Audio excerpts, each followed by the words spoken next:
Hi guys, today I wanted to make a lesson about Maj7 flat 5 chords because they're a very useful tool that you can apply in a lot of harmonical contexts. So you can use them to play a lot of different kinds of harmony by putting them over other bass notes. Which brings me to the other thing that I actually want to achieve with this lesson.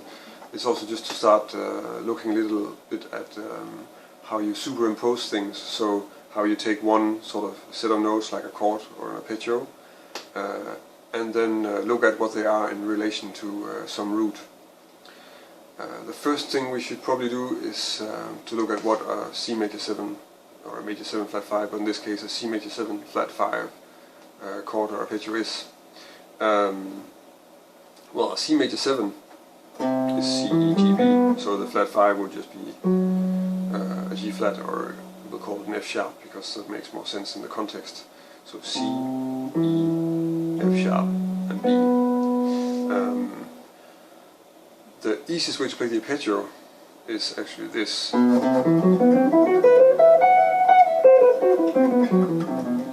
Which is sort of a nice symmetrical way across the strings. You probably need to check it out in positions too, in different positions and all that, but for now we'll just leave it at this, and I'll probably be using it in other positions, but this is stuff that you should work out yourself, I think. If we need to play the chord, here's one voicing. It's the one voicing that I'm gonna probably use the most. Here's another one.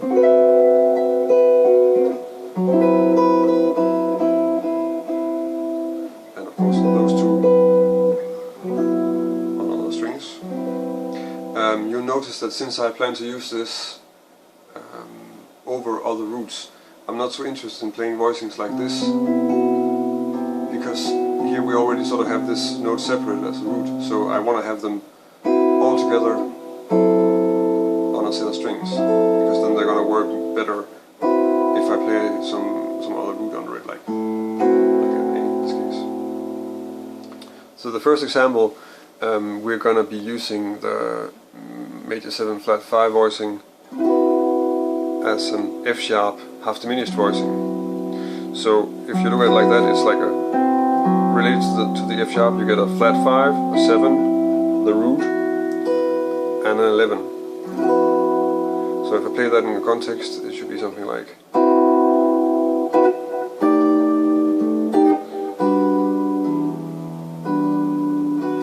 And if I play a line on that, it could be something like.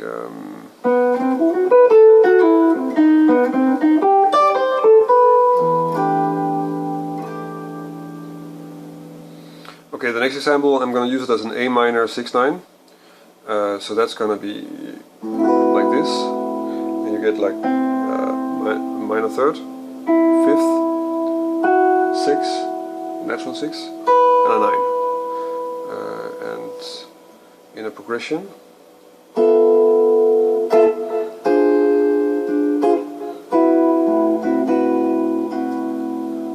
And if I play a line over that progression, it's going to be.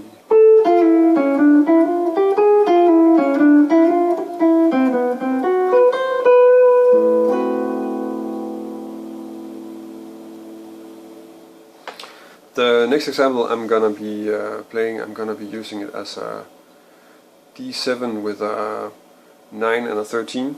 So like this. So you have a flat 7, 9, 3rd, and 13. And in a chord progression, that would be something like.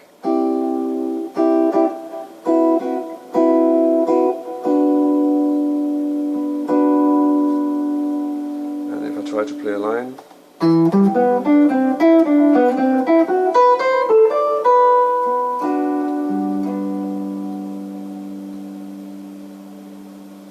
As an altered dominant, so we're going to go a little bit away from the key of G that we've sort of more or less been close to all the time now. So if I look at this chord as not a D7 but as an A flat 7, then I have a 3rd, 13, a 7th, flat 7th, and a sharp 9.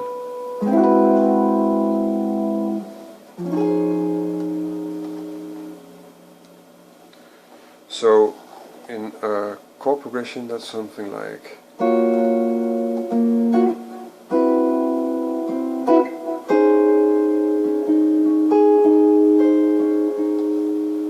if I try to play a line with it,